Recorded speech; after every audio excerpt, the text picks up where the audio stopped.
We're having a little bit of technical difficulties here today. I don't understand why.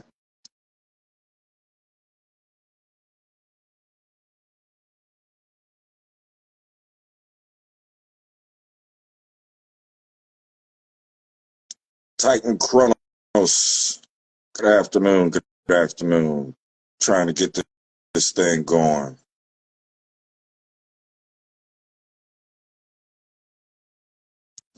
Well, any in between time, you're here with the Smokey Soule. We're trying to work out some kinks so that the Smok'n Riderz can jump in for, hey, there we go. Turn the camera around. There we go. About time. I had to turn my phone off and reset the whole thing. Oh, scoot man. over so the miscus can be seen. What's going on, Smokey Soule? What's happening? What's happening? We got Canine and Poetic of the Smok'n Riderz here on the Smok'n Soule Live. Hope everybody's doing well. How y'all day been? So far, I mean, you know, my day's pretty much just getting started. Yeah. Ain't nothing wrong with that. Nothing wrong with that. You know, you got to pay some bills this evening, so I'm one of the vampire crew. I work in the middle of the night. Hey, you know that graveyard shift is the shift that keeps the world moving, man. You know, somebody got to do it. Yeah. It ain't gonna be me no more, I'm gonna tell you that. Ain't gonna be me no more, I'm gonna tell you that. So we're off to a slow start today. As you see, my lovely co-host is here in spirit. Yeah, we're docking her pay. Yeah, she definitely getting a write-up for this absence that she's having. Jean-Pierre Cigars hopped in and out, he gone. But it's all good. We're gonna keep it going. You know, pretty much for those of you that don't know, Smok'n Soule Live is pretty much just me, Canine, Poetic, and Lady. We just get on here and we just start talking shit. We might talk about different topics. Matter of fact, we got some crazy shit to talk about today. Oh yeah, I'm some shit that's going on in the world. Yeah, there's some stuff that's been going on in the world this week that is just outrageous. But you know what? Before we go there, I'm gonna give a shout out to ATL Cigar Co. I'm smoking their magic today because we're gonna do some magic. And of course, as always, you know, on them days I gotta work, I'm drinking tea out of my Smok'n Riderz Viking mug. I can't indulge in the fine spirits as my co-hosts and hostesses. But I can. So what? I can. All right, Poetic, tell the people what you drinking and smoking on. Yeah. Well, I'm going to be smoking a My Father. This is the hopefully my. It's the Le Bougie, the same one I was smoking last time. Hopefully my French is going to be better than y'all were last week. Le Bijou. Like I said, Le Bougie. It is meaning the jewel. So I am smoking the jewel in honor of my father. All right. But it is, all right. It's a good smoke. It's definitely a good stick. And this ATO Magic is something fierce. Dig it. And what you sipping on? Sexton single malt Irish whiskey. Hold on, wait a minute. We got to take that out. We got to take that out. We can't be sexting on IG, okay? No sexting on IG.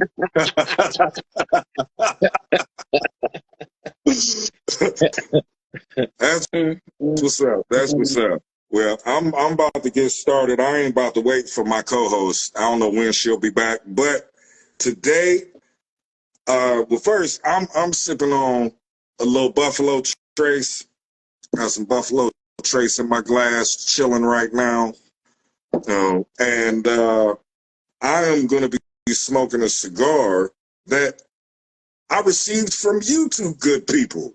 What? And I'm about to enjoy this thing right here. This is the Arturo Fuente. Wait a minute, I can't see with my glasses on up close.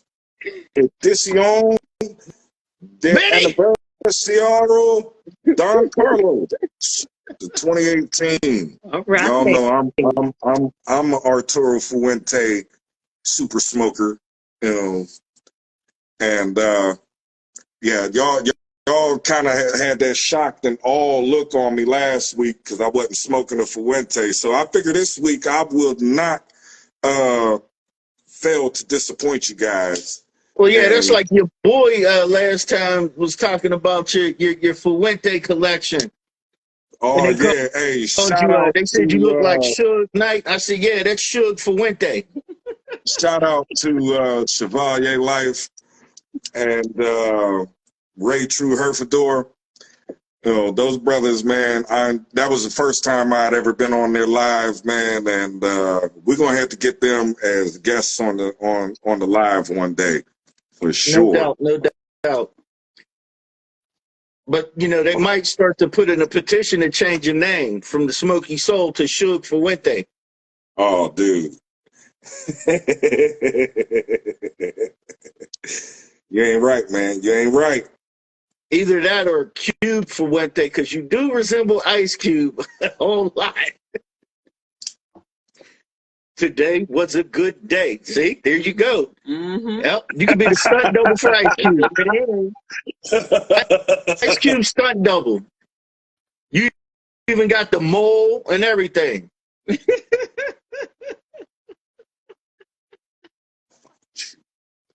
Yep, there you go. I'm gonna fight you. Oh no. That's all right. I've been used to it. People been calling me Cube since 2000, so it's all good. Oh, that smells so freaking wonderful. Uh-oh, watch out. Oh man. Do you need a moment alone with your cigar? This cigar has been resting. Damn, when did y'all pick this up? In what month? I don't even know. It was a while. It was a while ago. It was a good while ago. This has been resting. It rested probably for a month and a half in your humidor, and it's rested in my humidor since July. And yeah. Oh man, if y'all could smell this thing right now, this thing. Do you want to be alone? You sound like you want to be alone right now. Do we have to like change the live and let you have to see? Yeah, see. You sound like you want to be alone. You need some private time. Oh man, look at that smoke coming off there. That is fucking awesome. We are glad that you are enjoying the Yeah, definitely. Hopefully it'll continue. Now, yeah, I got to get that cold spot on there a little bit hotter. I got a question to ask you. So, question. Go ahead. What the hell is going on with the world today? You know what? I'm not big into politics and doing political shows and everything, but like after what you told me yesterday, and then the missus here, she brought it up and everything, was reading about it. Look, I'm going to say like this. First off, disclaimer. Ain't nothing finna be politically correct about this show right here at all. If you are easily offended, please do not watch, do not view the replay. I personally, I'm going to kind of go in, but I will have a little bit of restraint. But I'm going to say what's on my mind. So, IG, you have been warned. Everybody has been warned. Oh, ain't this about a something? My wife just fucking logged in as a fucking viewer. Well, honey bunny, I love you too. You see, I got your seat right here. It's waiting for you. So whenever you get here, you better run to your seat. At least you logged in, so we already talked about docking your pay. But since you logged in and joined, we won't dock your pay as much. No. Right. Listen, lady is She's driving. so that means she's on her way back. So she will be here shortly to join us in person. Yeah. She's still getting her pay docked. But anyway, first topic of this nonsense that's going on in this world today. Dude. Why are we worried about changing the name of freaking birds that people probably don't even know exist anyway? Because supposedly these damn birds was named after somebody who was prejudiced, racist, or had slaves or whatever back in the day. It's a damn bird. The next thing they're going to be doing is wanting to change the name to kids and stuff because the kids is named after their great grandpappy or whomever. I'm tearing up stuff that's got me so pissed off. Like, look, really? I'm gonna say like this. Because we was talking about this yesterday, and all this is, in reality, this is my opinion. Let me get serious for a moment. So, my opinion is this: you have racist white people, okay, who are trying to tell black people what they should be offended by. See, it's not even necessarily the fact that the birds and the bees were named after so-called racist white guys. It's racist white people who claim to be liberal, who are trying to dictate what black people should or should not be offended by. To keep racial tensions going. Because as long as they keep the general public divided, won't nobody ever come together to stop the nonsense that they're doing. Exactly. Even when they went through that whole thing of tearing down the statues and the monuments and everything, I completely disagreed with that. You're not the only one. Because what you're doing is trying to erase history. And then if you erase it, you're destined to repeat it. Right. Well, I don't know about repeating that shit. Oh, it's going to be repeated. Because how do you know? No. How do you educate yourself on what not to do if there's nothing to refer to? Here's the thing about the history, why I don't think history is going to be able to repeat in ways that a lot of people might be thinking. Black folks, for one, a lot of us is carrying ammunition and weaponry. And what are they trying to take away regularly now? Right. Okay, well, let me say it like this. And honestly, it's not just a white or black thing. They want to disarm the general public. Because if they disarm the general public, then they can control whatever. If you can't fight back, I could do anything I want to you. Well, historically, gun control laws in this country were only implemented after black people began to show that they had access to arms. You look at, I can't remember exactly what the legislation was, but right after the Black Panther Party, all of a sudden, you're starting to get these gun control laws. Yeah. So, again, in today's day and age, they're coming with these, with more and more gun control. And my opinion is that it is in efforts to, yes, disarm everybody, but more so the black and brown community. But again, you and I have talked about this many times before. Hold that thought. Let me address that real quick. And this is why I disagree with you. Because when it comes to firearms and guns and everything, one thing you notice is, and I'm not talking about the street dude or anything like that, But there's a lot of people in the black community that are against guns. They're against carrying guns. Right. You know, we had a conversation with one of my boys the other day, and he was like, "Oh, there's no need to carry a gun. There's no need to have a gun." And this is another black man talking about the non-necessity of having a personal firearm. And he's talking about, well, and we made the comment, well, where wouldn't you need to carry? Oh, you don't need to carry a gun at church. Whoa, whoa, whoa, whoa, whoa. What about all of the church shootings that had? You know, the last shooting that just happened, that dude went into a bowling alley. These shootings happen where people think that they don't need guns. Where people have their guard down. Right. Right. Now, when you talk about they coming up with all these new gun control laws and everything like that. Has arrived. Hey, ladies in the building.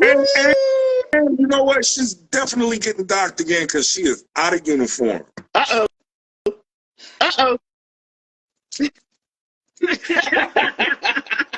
Oh, my mama. Oh, But when you think about, they keep coming up with more laws. Criminals don't care about laws. Right. Hold on, fellas. I do have to interject here.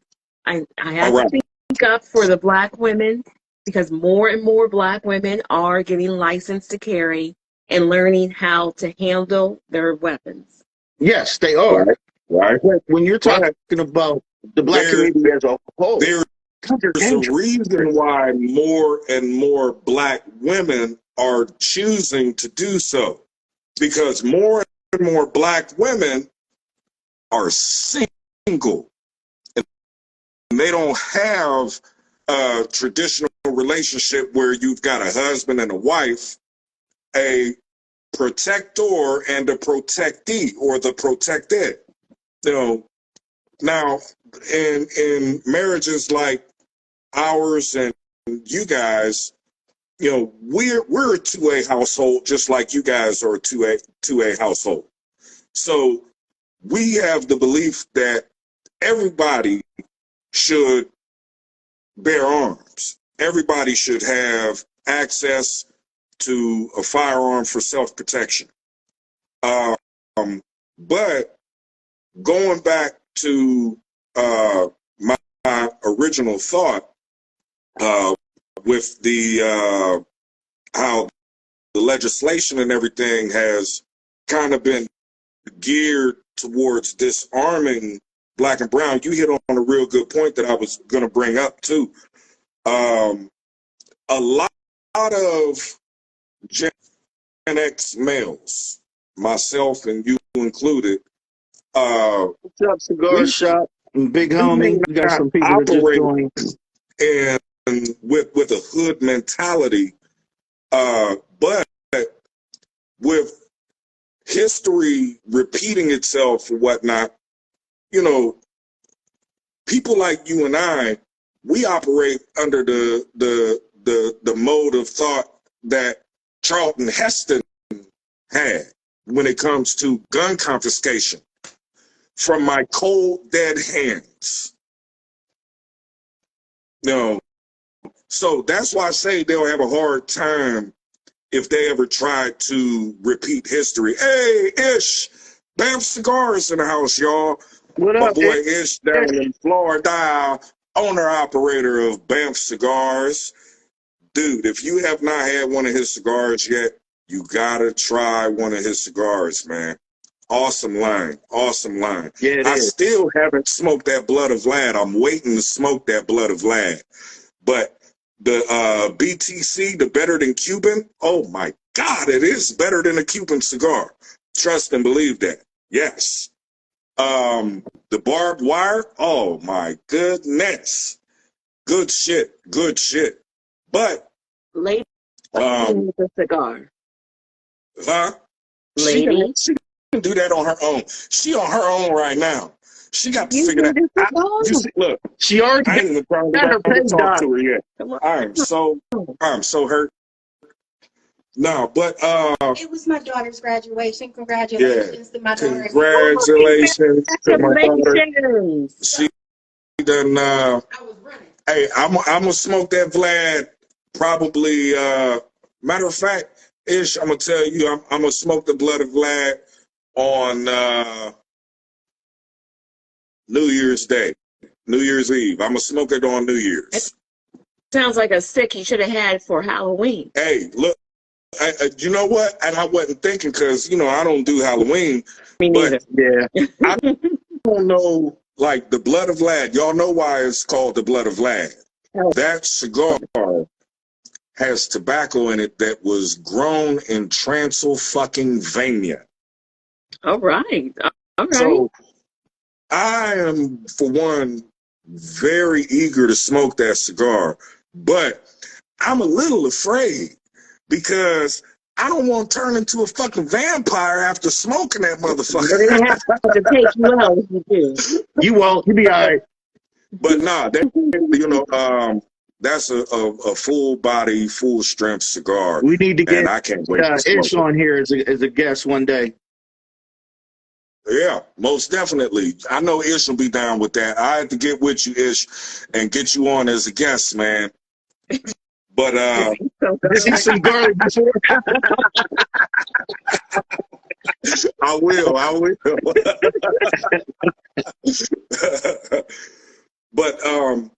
But yeah, they'll never be able to repeat the history. But like you were saying with the statues, all that tearing down of the statues is trying to erase history so that they can teach an alternative history. Right, I agree with that. Slavery in this country is a chapter that, let's just be honest, people want us to forget about. On lovable creations. And the only way that we can be made to forget about slavery and Jim Crow and segregation and all of that is for the so-called liberals in government to stage these events where they take down the statues, where they take chapters out of history books. And then once our generation is gone, once our children's generation is gone, when it comes to my grandchildren, or what we were talking about generations the other day too, Generation Alpha. Generation Alpha will be the first generation that is not taught about the history of slavery in the United States. So that's the stepping stone that is going to launch the erasing of that chapter of our history in this country.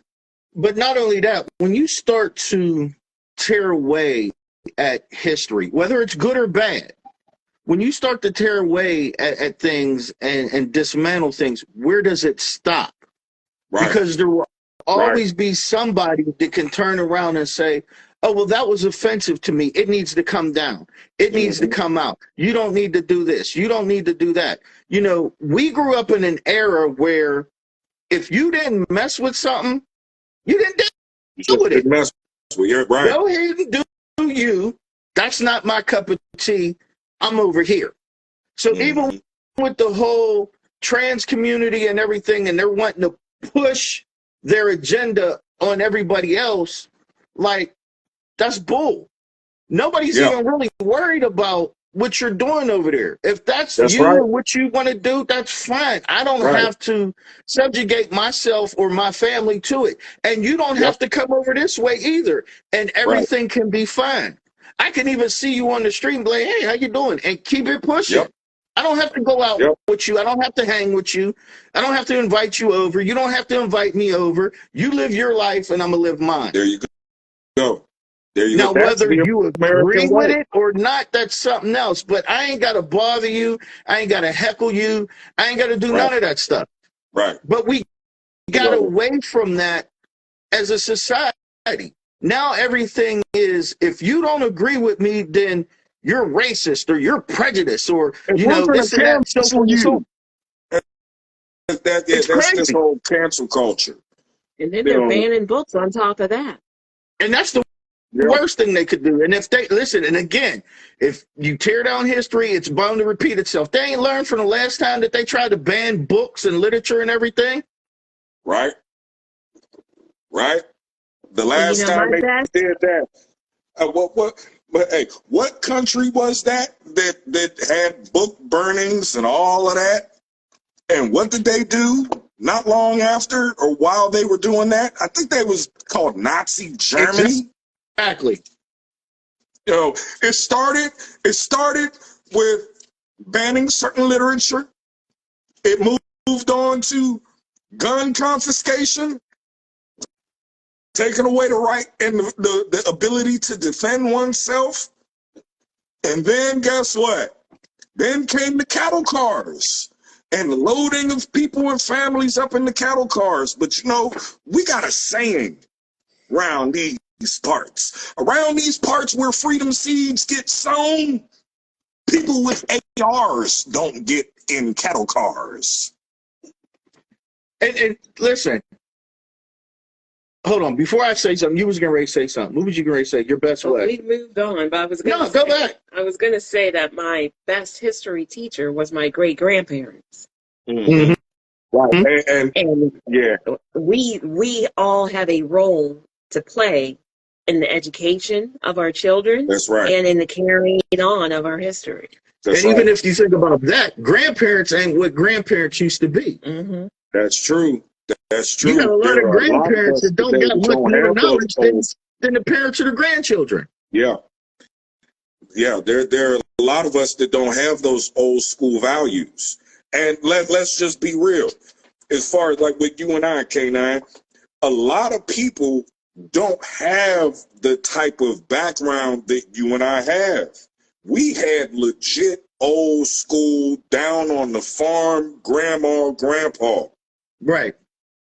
You know, and we carry those values over into our lives today. We did our best to try and instill those values in our children, but when they invented this thing right here and information and social media started to take over, it really doesn't matter anymore what type of values you try to instill in the youth today.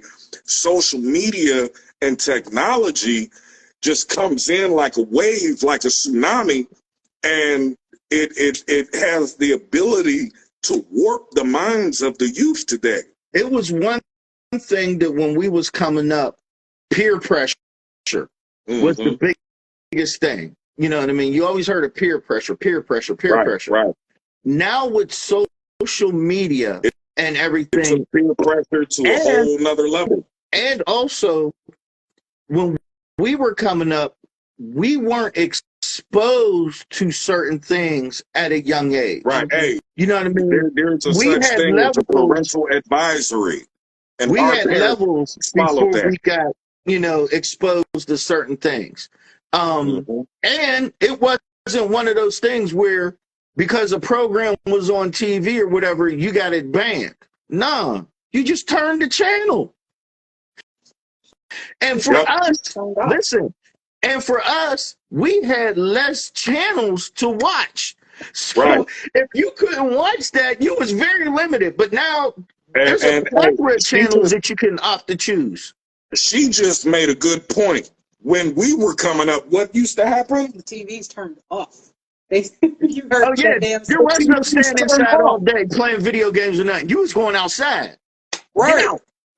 But and again, and that's one thing. Like I remember back in the day when the TV channels did used to turn off. Yeah, that. At 12 or 1 o'clock in the morning, anthem play, and then the bars and that anthem would come on, and then you get that Indian head, and that's all you saw. We are really still on our age right now. Hey, Gen X. These are things that only Gen Xers and baby boomers and those back then know. Hint, bigger bees. Try to take my Gen X card. Yeah, Big B's. You was wrong for that. You can't do that. But anyway, there's just,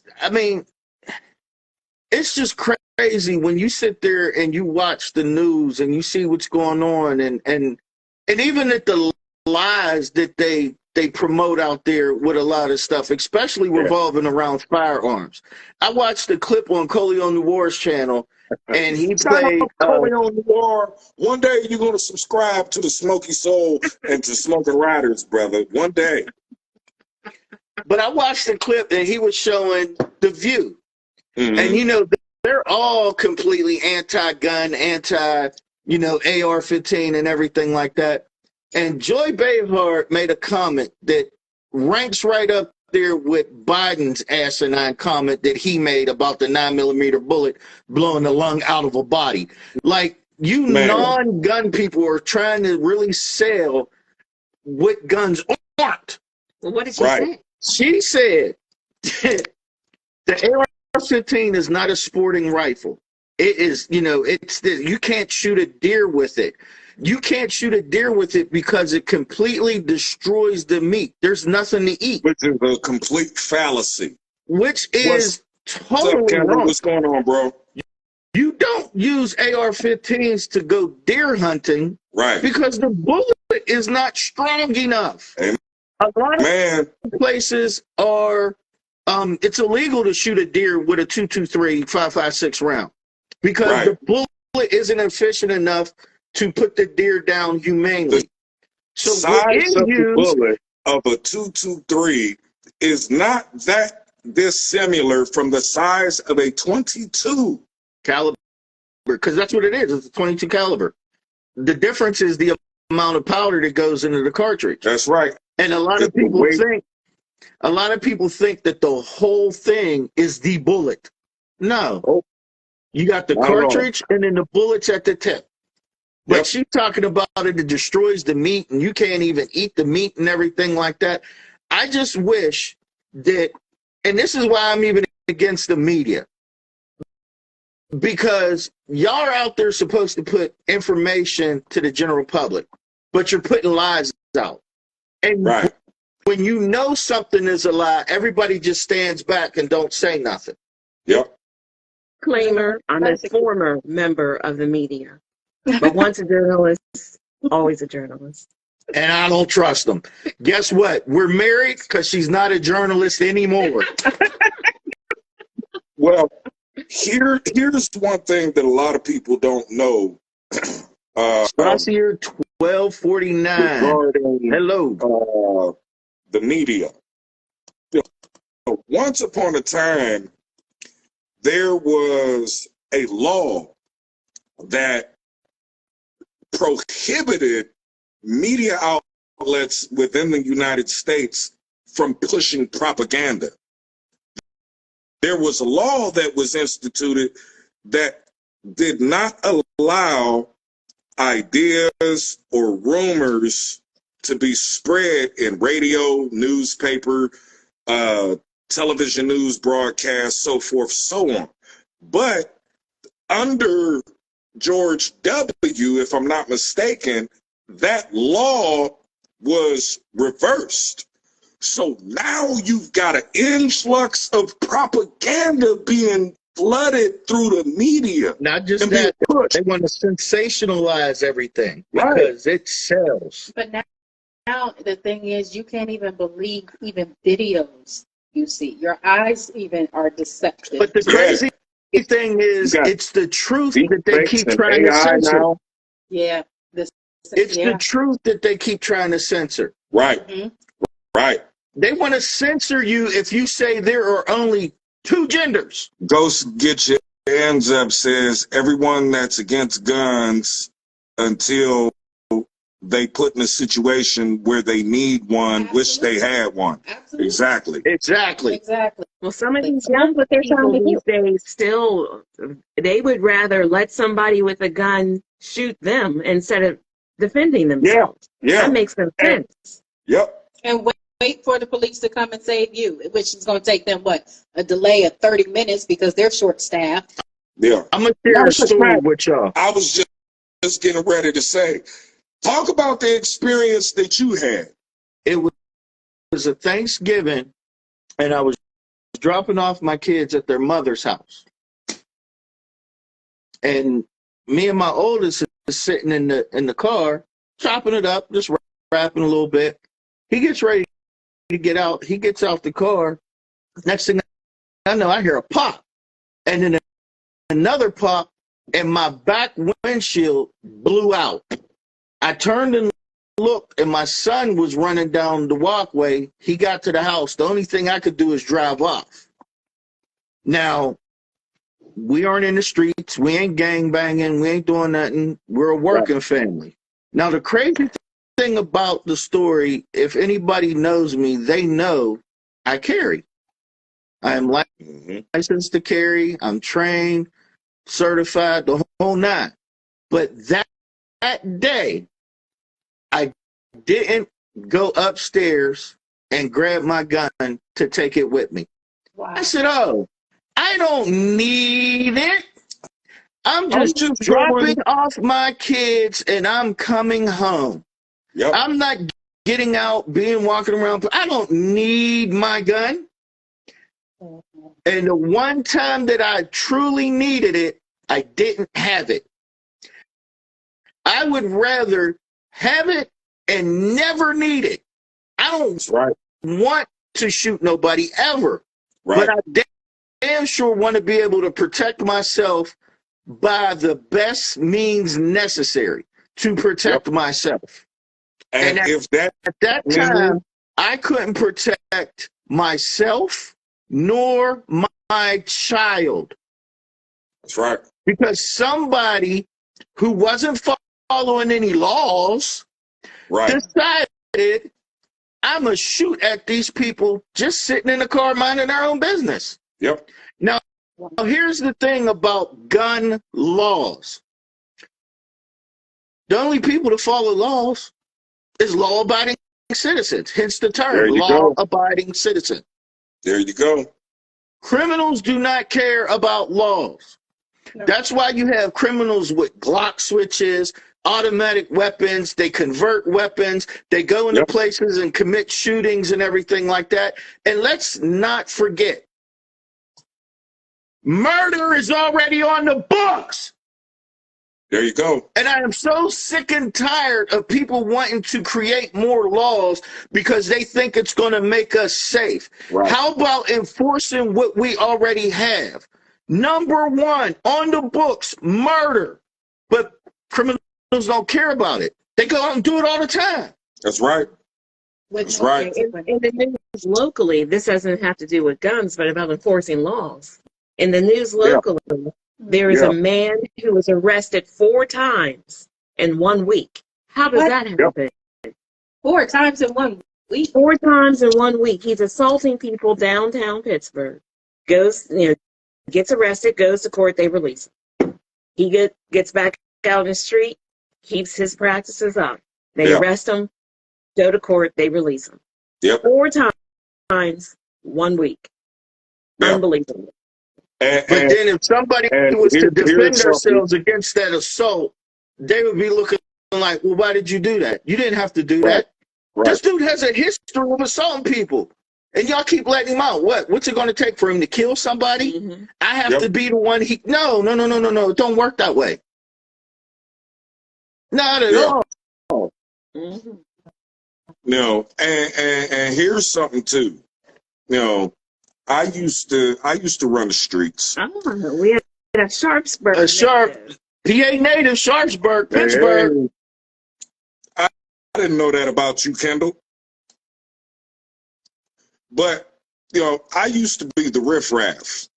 RDK. What is that? Road Kings and Queens. Hopefully, I'm pronouncing that right. Hey, what's going on, y'all? I made some mistakes. But a girl and her cigar, what's going on? Mistakes that I made, I changed my life around, became a law-abiding citizen. I grew up, essentially. I had to go through proper channels to get things expunged and sealed and dismissed and removed. And it was all because, one, I wasn't out there. One, let me get something clear. I wasn't out there committing crimes to hurt anybody. I was not a violent offender.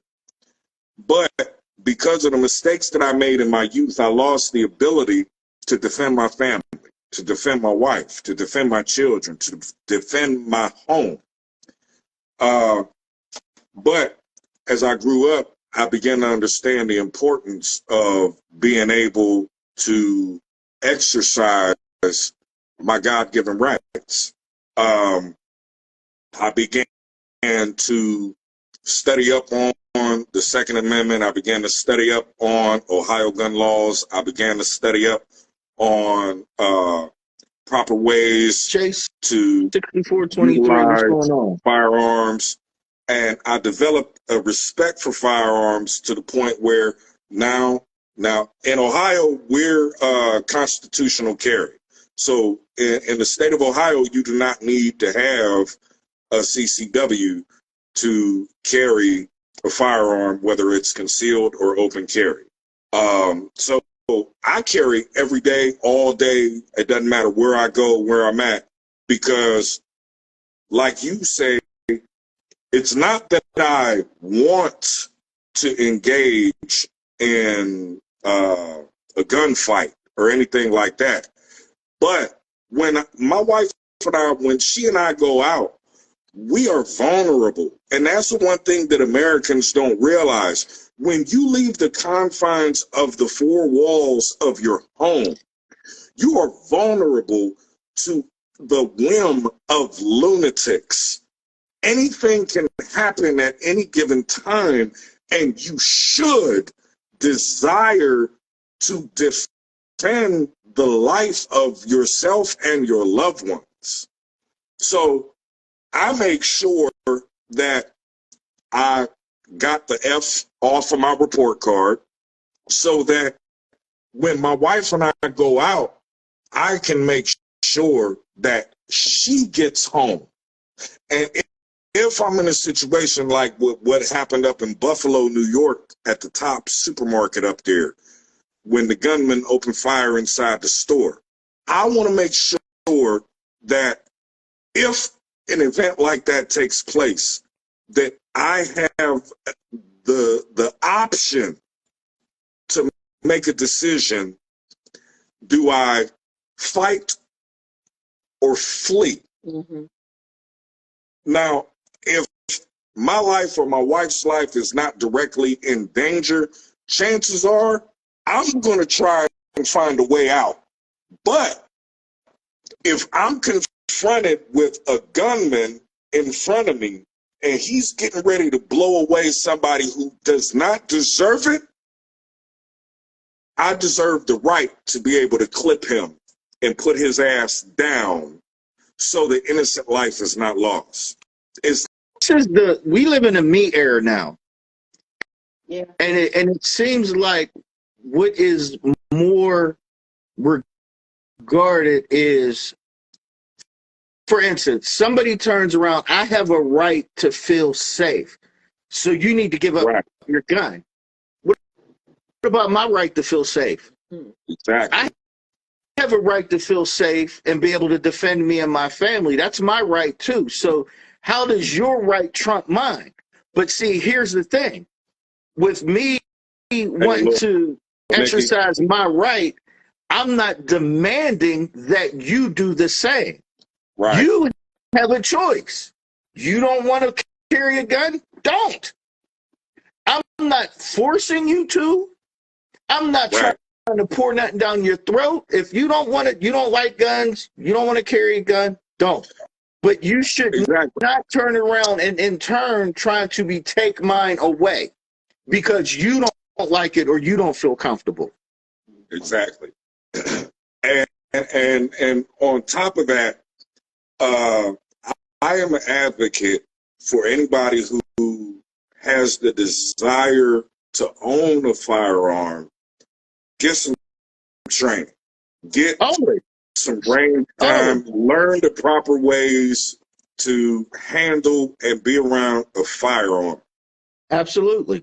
No, you and I, K9, we grew up around firearms. Our grandfather never locked a rifle up. Guns were laying around everywhere, all through the house. Not one. And as soon as one of his grandchildren showed an interest in what that big stick was that was over sitting up on the wall, what did he do? He took us outside and showed us what that thing was capable of. Right. And he had the 22 rifle. And 9 times out of 10, we were all small when we got curious. So he used this 22 rifle. And he said, here, point this at that tree across the street, or point this at this can right here. Now, squeeze the trigger, boom! And of course, at 3 years old, 4 years old, a 22 seems louder than it actually is. But you end up gaining the understanding that this thing has the power to destroy. But there's a difference too. We grew up, like you said, with country folk and everything. We grew up doing fishing, outdoorsy stuff. Not too many grow up like that, and especially when you have these inner city people and everything. Their experience with a gun is, oh, that's a tool used by gangbangers and cops. You know, they have no desire to show you or have one or own one, because I feel like the gun is so demonized, you know, to a lot of people. And even just like Corleone said in that clip, he said they tend to use the term gun violence. Right. I have guns in my house. My guns are not jumping off the table, jumping out the cabinet, you know, committing violence. But if somebody gets beat up, they don't call it fist and foot violence. Right. You know what I mean? If somebody gets stabbed, they don't call it knife violence. Somebody get killed with a hammer. Oh, this is hammer violence. Hammer violence. No. Hey, at least your grandfather. Too. I'm sorry, Poetic. Go ahead. At least your grandfather was wise enough to let you actually hold the weapon and didn't intimidate you like mine did. My grandfather set the rules up front. No one touches his guns. Right.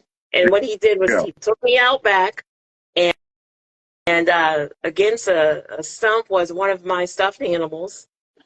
And he brought that. Yeah, exactly, lady. He brought that shotgun down and fired it, and my stuffed animal was no more. And I was sitting there like, okay, I'm not ever touching that thing. Listen. But you know what, though? It taught you a healthy respect for that firearm, though. Talking about serious shock value, it wasn't a 22.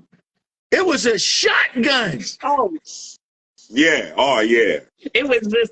Like, so you see what this does, right? Don't touch it. Right.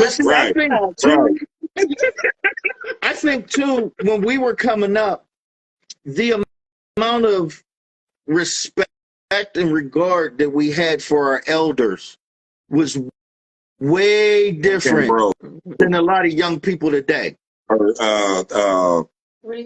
We got somebody wanting to join the chat. Kendall, if you want to join, you can go ahead and send that request, man. Absolutely. But, you know, discipline and respect of the youth is totally different than we were coming up. Graduate, my baby girl on there. Thank you, Dad. She walked the stage today, and she was looking good, y'all. She was looking good. I'm telling you, my daughter's on the shit. Congratulations, baby girl. I love you. Yes, congratulations to her and my niece, Titi, little tiny. Yes, little tiny. Shout out to little tiny. Do the damn thing. We got extra nurses in the family. Yes. When we shoot them up, they can patch them up. All right.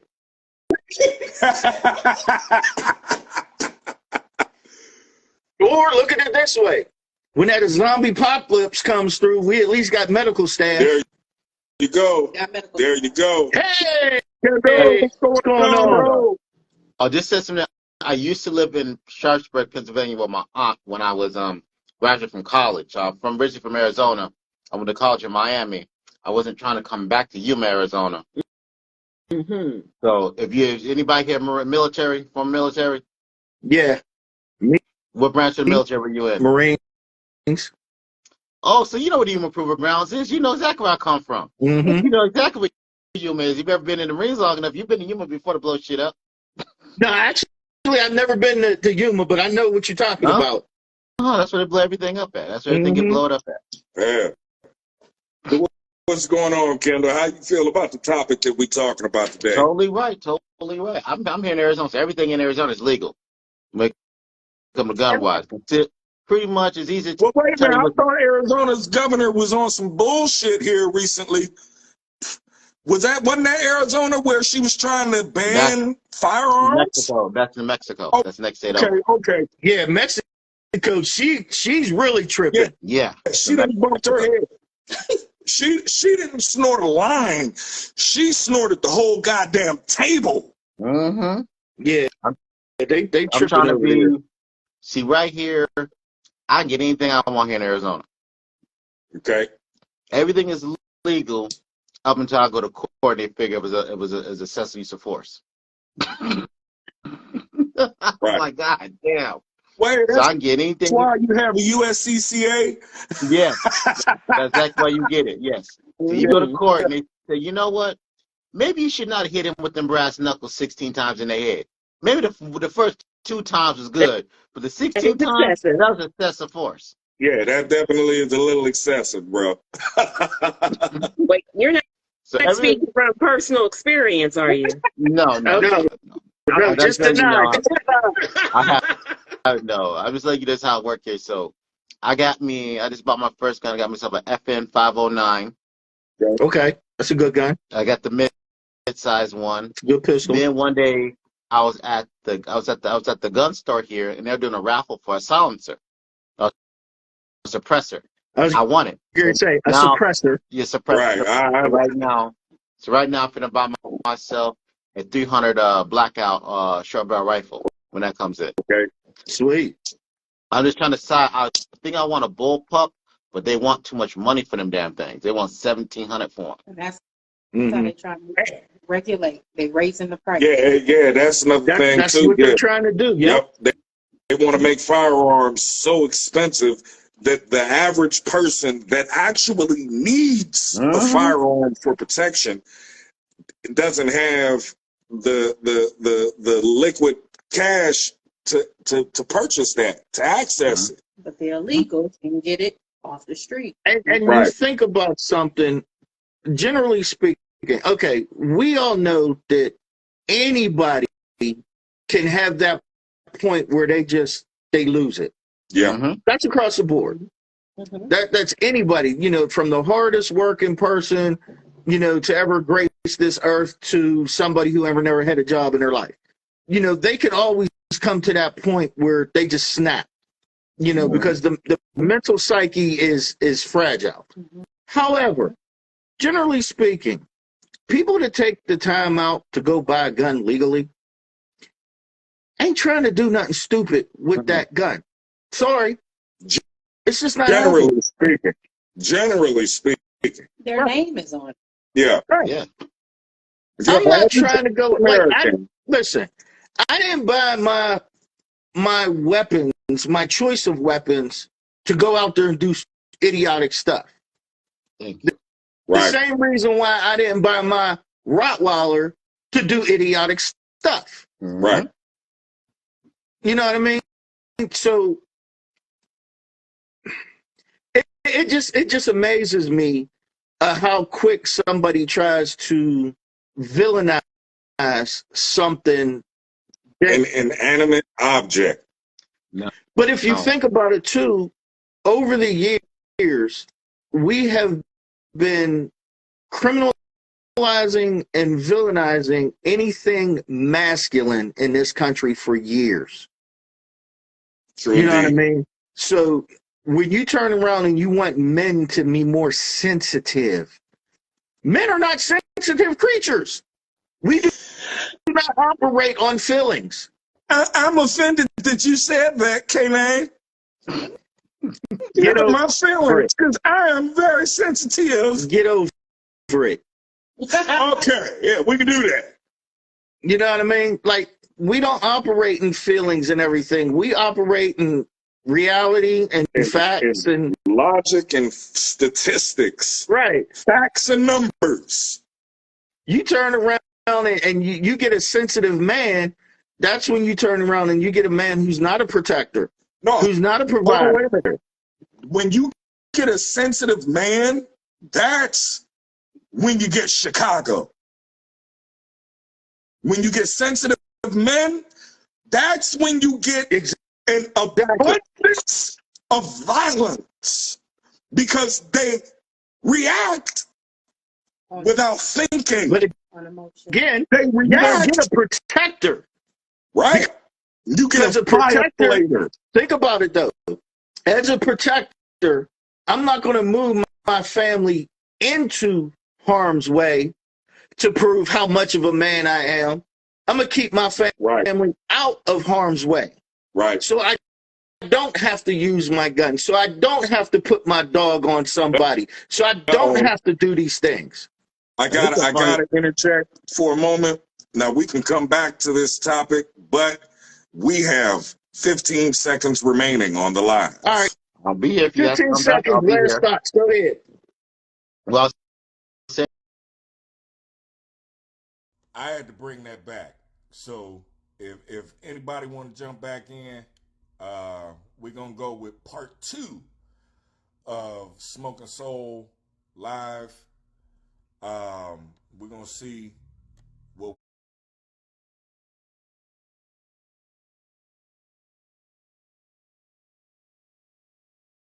All right, let's see if that works here.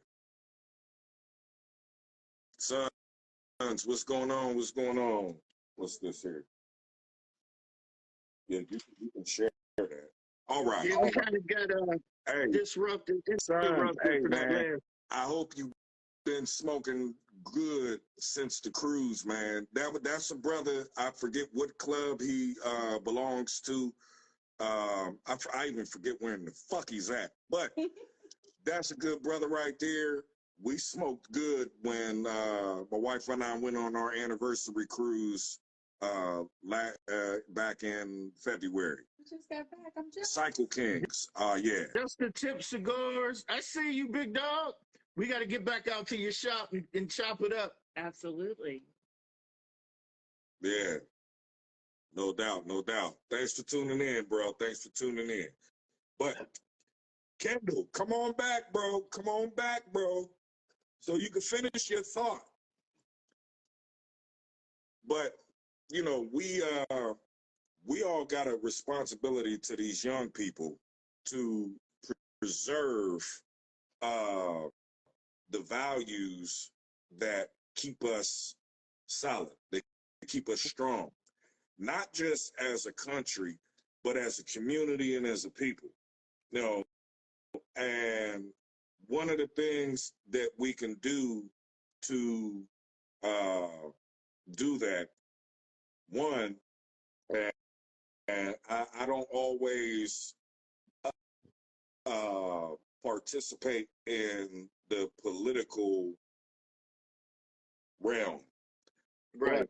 But when certain local things come to the ballot box, I try to get out and participate on the local level because that's where you have a more immediate effect at. Now, definitely we need to participate on a national scale.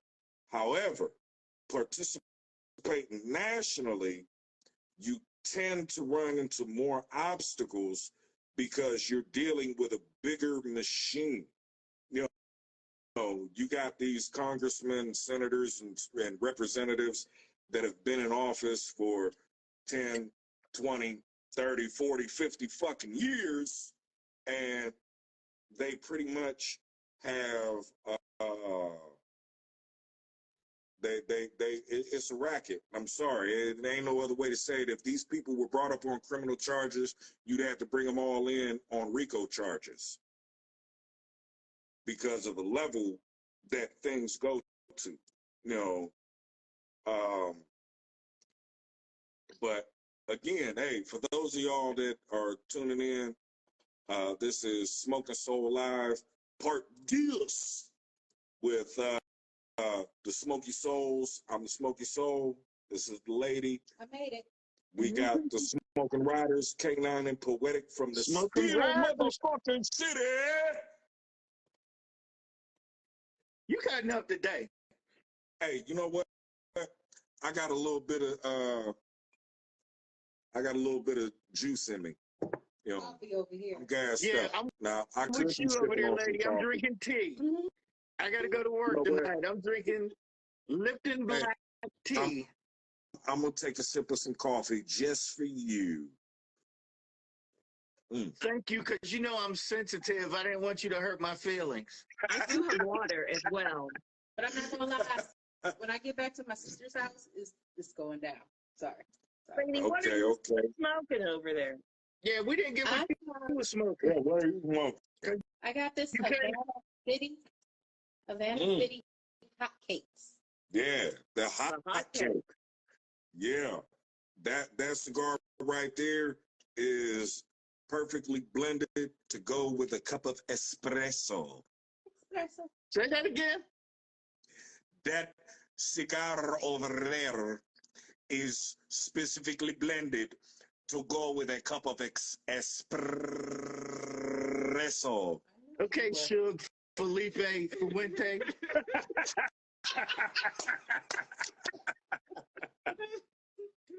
Rolling your R's like you, I don't know, somebody. Ricky Morton. Listen. He crossed the board. Listen, hey, I didn't grow this beard by not rolling my tongue. Hey. We don't need to know about your antics over there, even though mine is bigger than yours. Hey. Yeah, you got a full man shoe.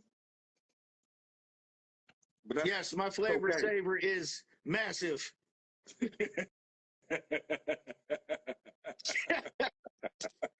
anywho, hey, where'd your boy? He didn't come back on. Yeah, I guess he didn't want to say no more, but it's all good. He was like, You know, cut me off. I said I did the countdown too. I was like 3, 2, 1. Yeah, I was like, well. But anyway, Might be taking a minute to log on. Yeah, that's the one thing about Instagram Live. You know, up until you have to do so many lives before they loose the reins on you and allow you to go for 2, 3, 4 hours at a time on live. You know, but it's all good because we're going to end up condensing the video down from 2 separate videos and smash it all into one. And we're going to repost this video on my YouTube channel, The Smokey Soule, and it'll be reposted as well on Smok'n Riderz. No. You have to have bass in your voice when you say that. Oh, Do it okay. again. yeah, you gotta have some bass in your voice. Hold on, wait a minute. That was sensitive. Favorite check. It's gonna be reposted on the Smok'n Riderz. Much better. Much better. Yeah. You gonna throw the twins in there at the end, really? You gonna throw the twins in there? Like Randy Savage to me. I'm sorry. It's a damn good show. Shout out to the Hodge twins, aka Conservative Twins. Like what you do. Definitely. And that's one thing too. You know, a lot of times the views, and this is so fucking crazy about how specifically black folks are. Because if you obey the law and you live life a certain way and you have certain thoughts and views, you're considered a sellout. You're considered. Oh, listen. I don't know how many times when I was growing up, because I spoke and dressed a certain way, I was told that I was trying to be white. Now, my question to the masses out there is, when did being educated and sensible and respectable and mannerable equal being white, and being rude, ignorant, disconnected? Give me another one. Uneloquent. You know, like uncouth. When did that, and ignorant, when did that equal being black? Right. I actually had a white guy one time tell me, because this was at my job, it was a coworker. He had the audacity to try to tell me that he was blacker than I was because of the way I was speaking. We were at work. So I wasn't speaking with a whole bunch of slang and all of that, and yo, man, and this and that. He was like, man, you're the only black dude I know that, no, I'm not the only black dude, maybe the only black guy you heard. But he was like, yeah, I'm blacker than you. I said, listen, my friend, no matter how many 12s you put in your trunk, and at that time, that's when everybody was putting 12-inch speakers in their trunk. They was going for the booming system. Yeah. No matter how many 12s you put in your trunk, how much you tint your windows, how much you put rims on your Jeep or your SUV, how many pairs of Jordans you say the word nigga.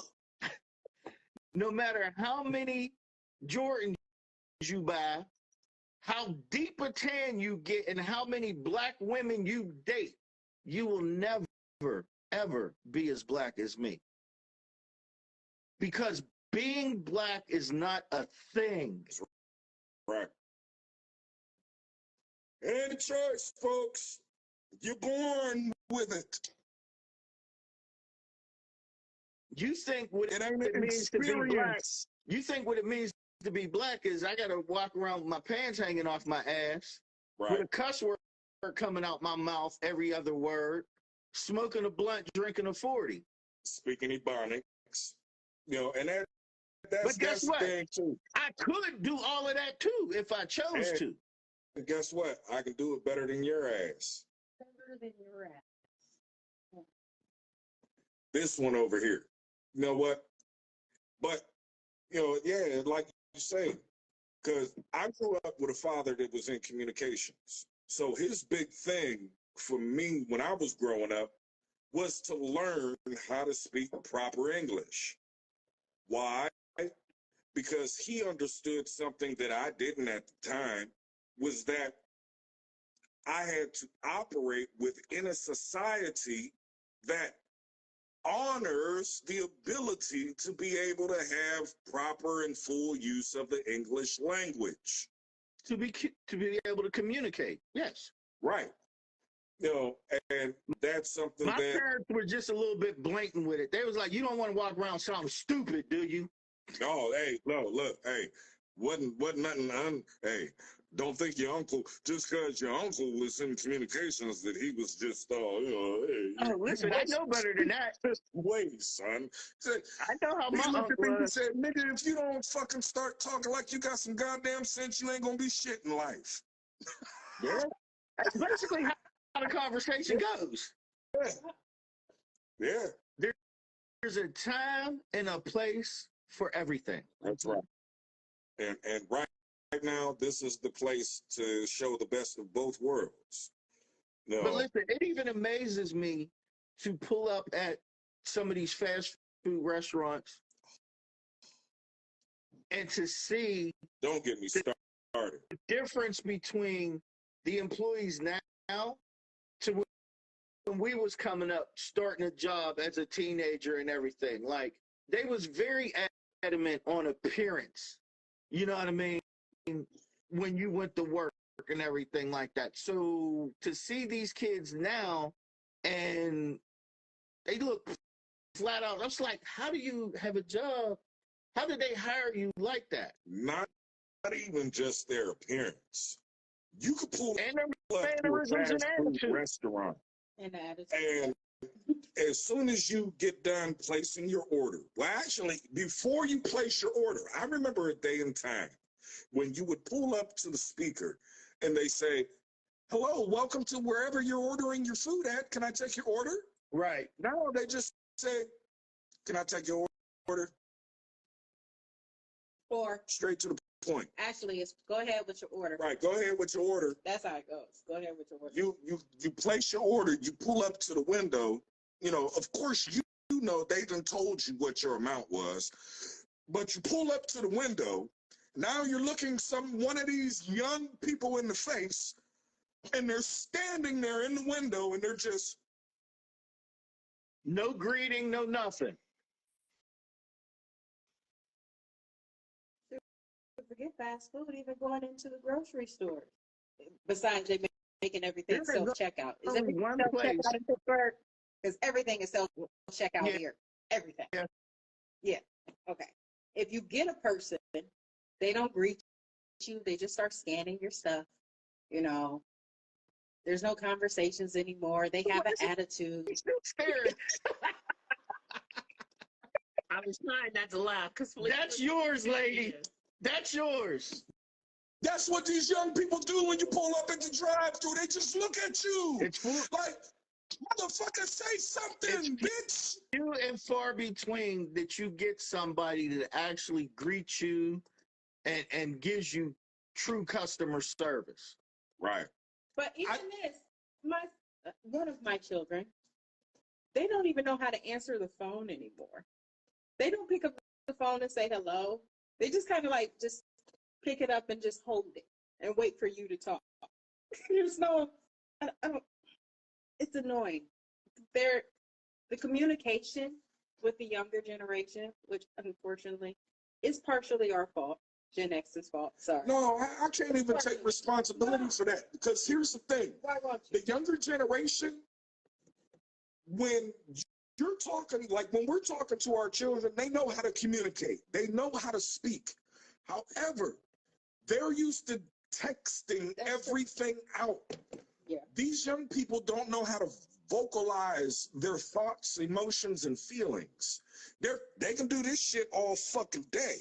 They can get on TikTok or Instagram or whatever they're on now, and they can talk to the people, but they don't know how to talk to people. Right. They don't know how to communicate. I had a conversation like that for this right here. This is interaction. Live interaction. I have a hard time, and this is probably one of the other reasons why my channel will suffer, because I have a hard time with it just being me talking to a phone. Well, I don't have no problem, because I've been talking to myself for years. You probably have. I just said that I have. I think it was your fault. I'm blaming that one on you. Don't blame me. That was because he was hanging with them others. Nah. You're the eldest. You're supposed to take care of them. Yes, and they didn't hang with me because I was the oldest and I wasn't doing the dumb shit that they were doing. No. Reverse that. It wasn't that we didn't hang with you. You didn't have time for You're older. Like The responsibility hang is with yours me. to come and get us. Like I said, they didn't hang with me because I didn't do. You hear what I'm saying? I didn't go get them fools. No. See, I had sense growing up. But No, don't believe that light skinned dude.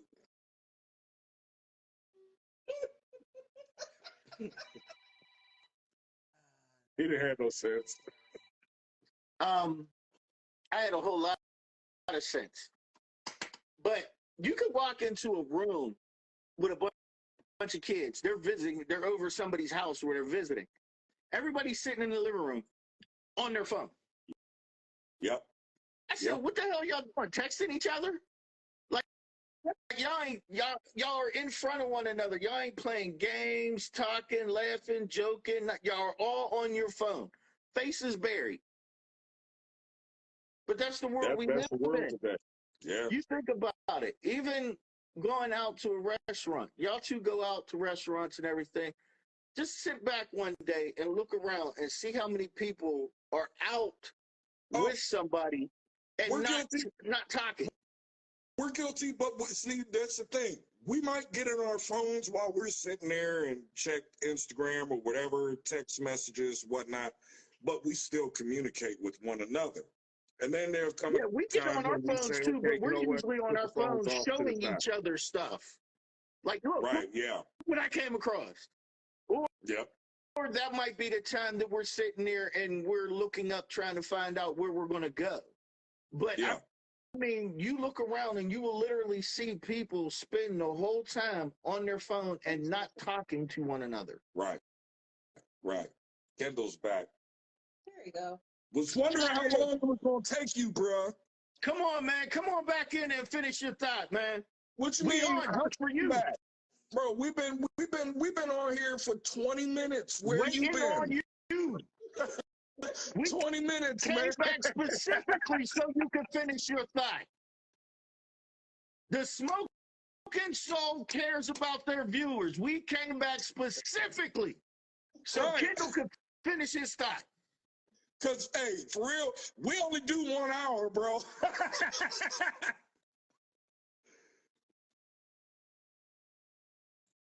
No, like Instagram, I guess I was about to say something too controversial because they wouldn't let me find you guys.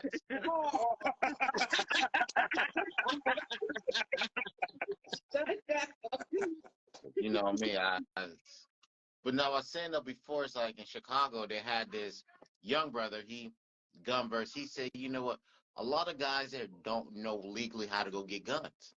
Only thing they know is their uncle, their brother go see the man around the corner on a Tuesday night at 3 o'clock in the morning. You hand him some money, you get your gun, you go away. There you go. So that's how most people know how to get it. Not say all of them, but then next thing you tell you, I got listen. When they pull you over, that gun got 6 bodies. I mean, you got 6 bodies. That's right. And then the one guy said, now listen. Now, if you got a legal gun, they can't do stop and frisk now because now if they come and they check you, the first time the gun's legal, you got your concealed weapons with license you need in Chicago. Once you got that, the first time they come check you, okay, fine. Anytime past the third time, it's harassment. They can sue. They trying to say the guy is he's creating incidents, he's creating provocation, he's creating trouble in the neighborhood by telling these people they have their rights. Because you say, because most people think they may not have their rights. One dude said, what you in trouble for? Oh, parking tickets. I don't think I have my gun rights anymore. Dude. Wow. They're not educating them. The government is possibly, because the one guy was saying they're not educating them because let's say you pick up a good boy, he go get a gun because way back to him go get a gun, he get picked up. The police now squeeze him and say, listen, now since you got this gun on you, it's 6 bodies on there. We need you to go in the neighborhood and start snitching on what people do. But here's one thing, Kendall. This is one thing. Sometimes, not sometimes, but it's got to come a time when people become accountable for their own knowledge. You can't just live life and become a 30, 40-year-old man and still not know whether or not you have the right to bear arms. I swear on everything I love right now. K9 and I got a cousin that right hand to God right now, he didn't know whether or not he could go and legally purchase a firearm. It's like, dude, how can you not know if you're a felon or not? How can you not know? Were you not there in court? Were you not there listening to the charges brought against you? Did you not listen to everything? Did you not get online, look up your own name and information, and look at the court documents? Look at the findings brought against you. Look at the results brought against you. I mean, it's got to come a time when we become responsible for ourselves. That's what he said. Because give anybody the benefit of the doubt and say, oh, you just didn't know. Fuck that, you grown. Not just that. Now we go down to the police station. One guy jumped. They're not in violent crime. Drunk disorderly. They found me with a sack of weed on me. Parking tickets. Maybe a little scuffle here and there. Dude, you go down to court. It's like, do I still have my rights? If not, there's ways, steps to go get them back, especially if it's simple shit, non-violent, you get it back real quick. And they said the people, they trying to hold that information. He says not easily accessible when you go down to the courthouse. That's what I don't know about. Shit, it ain't Here's the easily thing. I was just getting accessible. ready to say that. Here's the thing. It's not easily accessible. That's what he said. We spent time bashing, the internet, social media for the negativity. But what we're talking about right now, nobody has an excuse about not knowing anymore. When we were coming up, we had to go to a library. When our parents were coming up, knowledge was very limited to them. When their parents were coming up, they weren't even allowed to read. Our kids don't know shit about the Dewey Decimal System. But now, with the internet, only thing you got to do is Google something. If you want to know something, Google something. You're going to get a whole bunch of options. In the age of technology, ignorance is a choice. Yeah, I agree. You got ChatGPT right now. You ask it a simple question, let you know something like that. It let you know. Even going back to our topic of how they try to spread lies on the gun and everything like that. How can you be so freaking outwardly ignorant, but you're supposed to be a very educated, professional person? Right. And all you're doing is spreading lies with your ignorance. And disinformation. Now, with question. Your ignorance. You're talking about the 9mm blowing the lung out of somebody's chest. Do you watch the guys that do the torsos and they take everything? And the guy actually did the 9mm. He did the 9mm. He had to go all the way to a fucking 50 cal rifle. Still kept the lungs in the body. He had to go past. He had to go. I think that was Grand Thumb's video. Yeah, him. Shout out to Grand Thumb. Love your videos, man. Keep doing what you're doing. He does all that. Oh, so it's gonna blow the lungs. So they said 9mm is gonna blow the lungs at the back of the body. Let's try it. Dude did everything from a 22 long rifle all the way up. And I believe it was in that same video. He was also talking about how Biden kept telling people, just go get a shotgun. They want to keep talking about how much damage an AR-15 is, but they want people to go get a shotgun.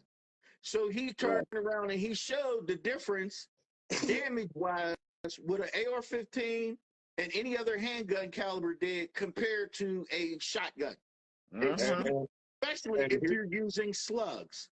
Here's one thing, and I was just getting ready to say that. A lot of people misconflate the range of a shotgun. They think that a shotgun is just close quarters.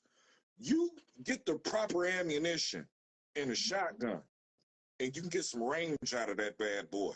But it's not just that. Everybody thinks of a shotgun as shooting these little babies that just go everywhere and just pepper them a little bit. They don't acknowledge the fact that a shotgun shoots a slug, and that you can actually shoot that slug out to 100 yards. And also it comes with enough force that you can remove a head from a body. And in my state, we got something. We can legally own dragon's breath here. Ohio, I do believe in Ohio you can own dragon breath too. I don't know if we can have dragon. Listen, here's the thing. You might be able to own a whole bunch of stuff, but the difference of being able to use it, not just use it, you can own a tank. Right, because I was just getting ready to say, because you can own a tank in the United States. But you have to decommission the main gun. Exactly. You can still own a tank. Yes. And just like with everything else, there's a whole bunch of other things that you can actually own. You have to get certain permissions and certain qualifications and stamps and all that stuff in order to do it, but you can do it. Because here in Arizona, you can legally own Rufus rounds. You can own what? Rufus rounds in Arizona. What's that? There's a company, Rufus rounds, armor piercing incendiary bullet. Rufus Rufus Arofis is a company in 50 cal. It's a company in Denver, Colorado. He goes to the military surplus auctions. He buys them all out as he can. He takes them apart, he shines them up, polishes them, replaces the primer and the gunpowder. You can get it between $50 and $100 a round, maybe $200 a round now. It's an incendiary. It's an armor piercer incendiary round, 50 cal. Well, you can get them here. There's a guy that comes in there once a month, and he buys $10,000 worth of them. What does he think He's prepping. Yeah. For what? And he got the money He's to do prepping it. to get invaded. That's what that is. Yeah. He does this every month. They say he does it every month for the past, at the time of seeing the show, every month for the past 10 years. He's been doing that. But you think about something too. If our government disarms the general populace, I wonder how much, do they really realize how vulnerable they make this country? Oh, boy. Because one thing about this country is people are not really ready to just come over here and trudge down the streets of America trying to take over. That's right. Yeah, because everybody's not. I mean, because one, they're watching one show and they were talking about how would it take, what would it take to take over America? One, there's no place to get a foothold in this country. We got hell, listen, you damn sure can't come through Texas and try to make. That's just you giving Texas they wet. You giving Texas they wet dream. You just give every Texan and they wet dream if you think you're gonna try to land some ships on the coast of Texas. You giving every Texan they wet dream if you land you think you're gonna take the beach of Texas. You're gonna give everybody Corpus Christi they wet dream. Every redneck, Listen, skinhead, black person. They're gonna be out there shooting. Oh man. you giving every true American that really cares about defending this country and its people, it don't matter age, creed, whatever. You're giving every true American their wet dream if you come over here and you try to take over this country. I'm just talking about Texas in general. Here's one thing, just to touch on what you was talking about, Kendall, because a lot of people have the misconception that Texas has the most guns in the country. They don't. Really? Wyoming does. What? Yeah. Wyoming has more guns per capita than Texas does. I'm shocked at that one. Do you have the numbers in front of you? You better not tell Texan that. I'm looking here. The state with the most guns per capita is Wyoming, with 245.8 guns per 1,000 people, followed by Virginia with 92.8 per 1,000, South Dakota with 72.2 per 1,000. So let me see where Texas ranks. You better not tell no Texan that you're gonna hurt somebody. You gonna hurt somebody Texas feelings. Now they're gonna go out and buy guns. They're gonna be in that line buying guns. Now they're going north. Yeah, we don't believe in running to the safe room if we're getting invaded like that. No. Texas is not even in the top 10 of Really? gun ownership in the country. Texas is a big state. What about like individual cities? I'm sorry, say that. Who said what? Say what? That's my wife. Says she wants to know which individual cities, but she's talking about state. But you better not tell Texan that. They better not read. You better hope nobody read this and find out in Texas, because that may be a campaign. That may be a voting campaign. Let me see here. I'm about to go down to Texas and see. Texas is ranked at number 37 in the country. Wow. With 35.5% of citizens. So technically, if they want to get in, guess what? They coming in to the right spot when they coming through Texas. Hold on. Let's think about something else. Where does Chicago rate? All right, let's see here. Let me go up to Illinois. Let me go up to Illinois. Illinois is at 42% of registered gun owners. 22.6%. Now, they're in what, 40th? 42. But 42. why is the most gun violence coming out of places like Chicago? Well, because they're what you call a blue state there, sir. And it's Think about facts. it. Think about it. A lot of the states with the highest amount of gun laws have the most gun violence. Right. Right. Statistically, it's a fact. Yeah.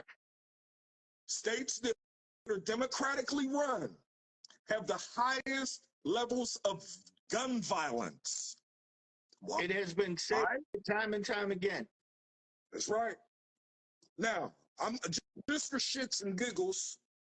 You're in Nevada or Arizona? Yes.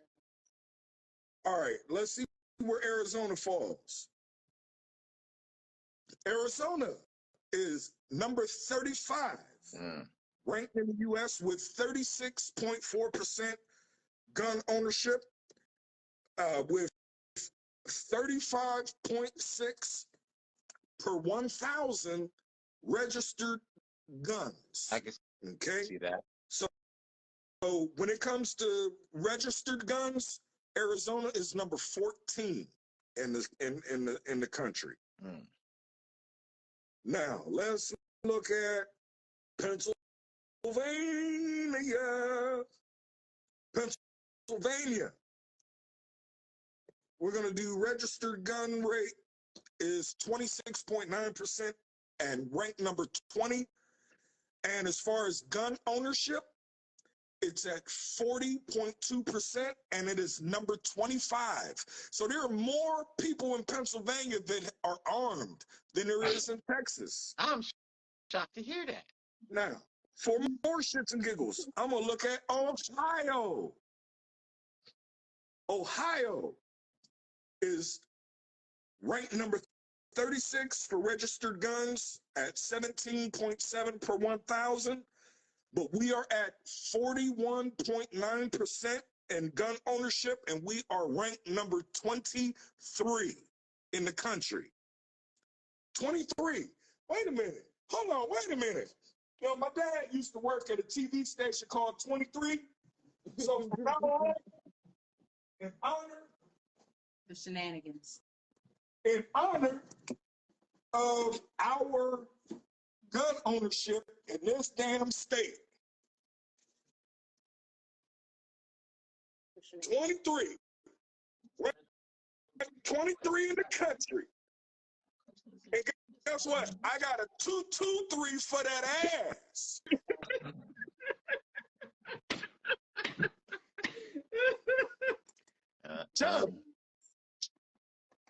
So how do you guys? Go ahead, bro. What was that guy's song? The ones that they wanted the black people to be so up in arms about, saying it was a racist song. Try that in a small town. That's right. Yeah, the true meaning of fuck around and find out. Right. And see, people always talk about Ohio being all country and shit. Yeah, we got some country cities, some country towns. Hell, what was that movie with LL and Omar Epps? Too deep. In Too Deep. They made fun of my city in that fucking movie. Because dude said he was from Akron, right? They said, fuck y'all, what y'all slanging in Akron? Corn? Yep. Yep. I can go 5 minutes from my house and take you to a fucking cornfield right damn now. Show damn can. But guess what? Behind them ears of corns, we got rifles, baby. Exactly true. But yeah, I mean, I forget what general it was. I think it was during, right after Pearl Harbor. They asked a foreign general, what's stopping countries from invading the U.S.? And he said, because there is a gun behind every blade of grass. If you disarm the American populace, you weaken the country. And believe it or not, I think that's what they really want. It would seem so. Because my thing is this, though, because I think the issue is, though, if they were to start taking, I think for them to start taking people's guns, that's going to charge more issue. Because the first time they knock on somebody's door, and they see you taking somebody's guns, that's when the shit's going to hit the fan. Mm-hmm. And they don't want to do that. No, As soon as you start seeing... It's like Coleon Noir said. It's not that they're going to knock on your doors and take your guns. Nope. They want you to They have these gun buyback programs. willingly give it They're up. going to offer the American people money for their firearms. A darn But- And Wait. so many of these sheep are going to take the check. But wait, gift card. there was a time, was that Outback. down in New Orleans or whatever, when they were going door to door and they were confiscating people's weapons during the... Yeah, that was right after Hurricane Katrina. Right. Oh, really? Yeah. You going around taking people's weapons. Why? Or You know what I mean? They even after the whole COVID thing, they even turned around and came out and was like, police are not obligated to protect you. Here's another one. They did that in New York City, where they went door to door and they were confiscating legally owned firearms. And a grandmother was killed by the New York City police because she didn't want to give up her gun. take me to court. Give me a lawful order. That's the only reason why I was telling my wife that if you want to have proactive gun laws, every side's going to have to give up something. The Democrats want to give up something. The Republicans going to have to give up something. Everybody has a hard line. Here's a proactive gun law. Respect the fucking Second Amendment Mm-hmm. Yeah. and leave people the fuck alone. Because like I said earlier, you keep making gun laws on the books trying to stop violence and everything. Violence is never stopped. Mm-hmm. You're not stopping it. And Right. murder You look at is already Britain. illegal. So why are you trying to disarm the general public to stop people from murdering? Right. It's not going to happen. Right. I I don't know if I sent you that video, K9, from England, where the two dudes was out in the street having a fucking sword fight. Yeah, they was out there with big ass knives. Well, what about? And that's what I was just getting ready to say. You got these countries that banned firearms, but yet they still have violence. Right. People. Oh yeah. What about? Did you hear about the one where the dude went into a police station with a bow and arrow and a knife and took out 9 people? What? They didn't No, I say, didn't hear "Oh, about that was that. bow and arrow violence." No, Right. the one that shot was the one in Canada. We had the two brothers that went in and damn near murdered 30 people with hot knives. Yeah. They went around into a community. A knife is silent. It's deadly. To be deadly with a knife, you what 5 feet? Hey, yeah. And you killed And they 30 people did at a night with a... demonstration. They did a demonstration where they had a guy standing with his pistol in the holster. Mhm. And they had a dude with a knife. I was just And getting the ready. dude with a knife Yep. charged him. And he was able to slice every single major artery before that dude got one shot off. It's called the 21-foot rule. They teach it in security, law enforcement, personal self-defense. You take any self-defense class, firearm self-defense class, they speak of the 21-foot rule. And the 21-foot rule is the average person can cover 21 feet and get to you before you can unholster a weapon. Mm-hmm. Because by the time you acknowledge that this person is... Now, you think about something, and this is even in a training class situation, when you know it's going to happen. Right. You think of this. I know it's going to happen. So the time it takes my brain to register that he's moving, for me to make my move to unholster, and this is the importance of practicing the draw and everything. So if you figure you're one of these people, oh, I have a gun, I can protect myself, and you don't train and you don't practice, you're going to get yourself taken out of here. Now, you think about that in a training scenario where you know it's going to happen. Now, let's put it in a real life situation. You don't know it's going to happen. Exactly. The criminal already has the jump on the gun for you because he knows I'm going to get that person. So he ain't got to rush across the room or nothing. He can walk up to you nice and easy and stab you. Liver, kidney, spleen, all right there. And people always go, well, why did you shoot him? He only had a knife. Because he had a knife. Because he had a knife. Because if you ever seen pictures in England has always been a knife country. They're never big on guns, but they banned them because it makes bang, make a loud noise. But English people, they like to stab people because they like that romanticized of letting somebody know how close I got to you. They love that shit. I don't know. To me, it seemed creepy as fuck to walk up and stab somebody. You know, that shit just seemed, I don't know, that seems some creepy shit. You want to get close, you want to let somebody know that I got close enough to you that I stabbed you. One guy said, I've heard the movies.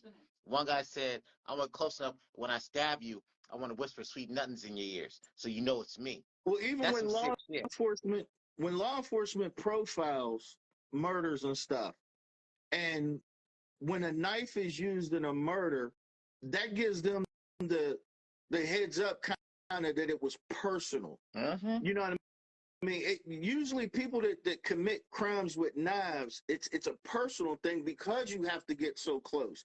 Because you have to, I mean, if you think, I mean, every person in here has cooked and you've cut up a piece of meat, you've cut up chicken or something like that, and how you can feel the bones and crunching and every slice of the knife. To take that and put that in a violent situation, your mental state to be able to stab somebody over and over and over again, that's something serious and personal. Yep. Especially somebody you don't know. Imagine you got enough comfortability to violate somebody, what they say, their personal bubble of spirits, because everybody has their little personal bubble. We don't want people too close to you. If you're that confident to get in somebody's bubble and not set them off, I mean, you let somebody come with, I think this is maybe what, an arm's length away is usually a person's personal bubble space. Like keep people at an arm's distance away. That's usually people's personal protective bubble. If you can get and if you already have arms length with a knife, you already dead. Or depending on how long a person's arm is, you already dead. Person's dead. I looked at a video a couple weeks ago. These two dudes fighting up in New York or wherever in the hell it was, and they got to tussling, and in a split second, dude stuck him. Is that the one I showed you where dude just like the blood was gushing? I was like, oh my God. Yeah, you did send that to me. Yep. He stuck him real quick out of nowhere. And it just started from an altercation, words. And they were 4 feet away from each other. And the dude went in to try to scoop slam the guy. And when the dude bent down to scoop slam him, he already had the knife pulled. And he stuck him one time over. He bled out. But if you even think about, put that in perspective with even firearms, a lot of these young people are shooting one another because they don't fight. Right. Again, it takes a certain mentality to be able to square up with another man and throw hands. I don't mind getting punched in my face. But we grew up fighting, though. You know, when we were growing up as kids, we got into fights. You got into fist fights. Yeah. And when we were growing up, you were considered a punk if you grabbed a weapon, a stick, a rock, or whatever. Yep. You were a punk if you brought a weapon to a fist fight. But somewhere along the lines, that changed. Nobody's fist fight no more. I remember when I was a kid. Nobody wants to look like a fool in front of their friends because nobody want to get made fun of. Yeah, you get that ass when you leave. What did we say earlier? Feelings. Feelings, yeah. Over emotional people. Look, when I was a kid, me and people, when I went to school, when I was a little kid, sometimes we would schedule a fight. We say, you know what? I got a problem with you tomorrow. It's on. And guess what? Here's some rules and stipulations. You bring every single big ring you can find, and you put that ring on. And we're going to go toe-to-toe. don't bring your friends. We was out to hurt each other. And friends wasn't jumping in it. You got the fair one. You squared up. It was a fair. You ran a fair one. And if you got your eyes swollen, your lip busted, your nose bleeding, you got your face cut, it didn't matter. And there one are people right now that I could call up on the phone right now that I fought years ago. And that's how we gain respect for one another. Mm-hmm. My dad used to tell me, even if you lose, you let that person know that they was in a fight. Don't think twice about jumping on you the next time. That's right. That's right. See, I came up under the instruction that if you lose a fight, you go back and you fight until you win. But see, this is a lot of old school stuff, and again, and all of that over the years has been frowned upon. I mean, think about it. We as kids growing up, we used to slap box for fun. Oh man, and it was fun. You know, we used to do things like play football, tackle football in the street. Mm-hmm. Have rock battles. Again, bigger bees. This is shit Gen X did. Bigger bees. Leave your brother alone. I got 11 brothers and 2 sisters, so. You have how many? 11 brothers and 2 sisters. So getting punched and getting sucker punched ain't nothing really new around here. Right. Hey, K9 is my big cousin. Big brother. Okay. I remember, and he'll deny it, but I remember when I was 5, 6 years old, it would be him, our cousin Eric, and our cousin Mike. And they would come to me, my cousin Blaze, and my cousin Mickey D's. We were the youngest. And they would drill us as hard as they could. I never did you that. You better not cry. You better not cry. Listen, here's the thing. This is why he's exaggerating so much. He's exaggerating so much because Mike and Eric used to jump me. I was always by myself. Oh, okay. Okay, well, look. I never did that to y'all. When Eric got together, y'all jumped us. So, hey. No, the things I did to y'all always transpired up at the farm. I used to try to make y'all touch the hot fence. That's even worse. I tried to take y'all into the woods behind the property and leave y'all. I was a smart one. I never touched the electric fence. I did stuff like that. I played practical jokes on y'all. I didn't beat y'all up. Yeah, but Mike and Eric, they sure enough did. Especially Eric. Now, I'll say that. Eric was known for digging the chest out of a little kid. Wham! You better not cry. You better not cry. You better not get me in trouble. My thing was this, though. Everybody talk about phone check in prison. We used to get phone checked at home. Oh, don't let my older brother be waiting on a call from a girl. You on the phone to your little girlfriend. Phone check, motherfucker. Damn. Dang. That motherfucking line click. Yeah, everybody talk about phone check in prison. Phone check at home. And if I go talk about we grew up in an era where your parents actually beat you. Yeah. Yeah. You talk about calling social services on your parents, and they be the one to answer the phone. Yep. Oh, they came out one time. They bring them up one time, and it said either my mom's quote was either you deal with her now, or deal with her later. I'm gonna deal with her now, or you're gonna deal with her later. Yep.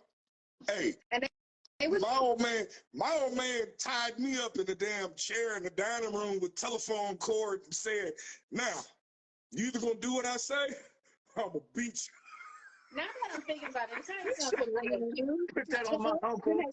Use. They gonna put that on my uncle. Stop that. But that's what I said, lady. I'm gonna raise them before the system raises them. Because once they're in the system, it's done. I'm gonna correct my kids before these police officers correct them. Because when I correct them, it's out of love. Right. Right. When they correct them, it's to really fuck them up and make them understand. Don't nobody give a fuck about you out here. Right. My brother, he was a correction officer for 23 years. His kids know already what it's like. He took his three oldest boys. They showed him beyond scared straight was like in prison. Oh yeah, ain't neither one ever been to jail. Ain't never ever been to prison. He did 23 years. Smooth. Let me see real quick. Is he in here? Oh man, he ain't in here. He's hopped in for a hot second. I was getting ready to give that brother a shout out because when we were up in Buffalo, he was at the lounge. He was working in the lounge where we was at, man. That's a good dude right there. Nothing but hospitality. Yeah, nothing but hospitality. Good brother, man. But no, I'm just like, to me, I think too many people are scared of being embarrassed. I mean, dude, Yeah. how you scared? I mean, Well, not just that. Life, you're gonna be embarrassed. Life is embarrassing in itself. You're gonna everybody want to look like they always on point. They always got everything going. And I think that's why a lot of people why they want to pull a gun. My uncle told me the same thing. Uncle told me back in the day, hell, you had the knuckle. He said if you picked up a knife, you was a bitch. You gonna pick up a rock and fight somebody? Right. Yeah. I'm glad I had sisters. I had a sister. I'm good. Yeah. That's how we was. You was a punk if you felt like you needed to pick up a weapon. Because right now, my uncle, my brothers and them, they still have. I think the last time in Yuma, one dude, they used to fight in high school a lot, and I guess he figured as an adult he couldn't beat him, so he took out a gun and shot and killed him. Yeah. So you figured. So now he's trying to say, well, he used to bully me all through high school. Why the hell you think you're gonna kill him now if you think you get him? I mean, it's the stupidness. Yeah. But I'm definitely thinking about getting me a 300 blackout short barrel rifle. I think that's the next time gonna get me. I was gonna get me a shotgun next, but I'm then gonna get me since I got that sound, so I might as well go ahead and go with that one first. Okay. Yeah. My next one is see, I'm a Smith & Wesson whore. Oh. You know, I love the M&P series. My next purchase is going to be the Smith & Wesson Bullpup. I love that rifle, that shotgun. That thing is a beast. That thing is a beast. So I was thinking about getting a shotgun. I was thinking about getting the Benelli M4 for the price of Smith. So I was thinking about getting a Panzer M4 since it's pretty much the same gun. Only thing I do is I would switch the gas blink system out for the Benelli one and put the more expensive one in there.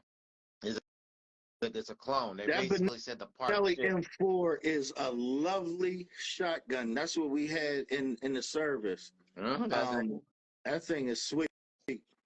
Yes, that is definitely yes. The Benelli M4, the Panzer, they did it exact clone. They said part for part goes in it. So I always take out their gas system and put in the Benelli M4 gas system in there, and it should run exactly the same way. Let me ask you this real quick, Kendall. From the top of the last hour, we were talking about the decision to rename these birds because the birds got named. They were named after racist white guys.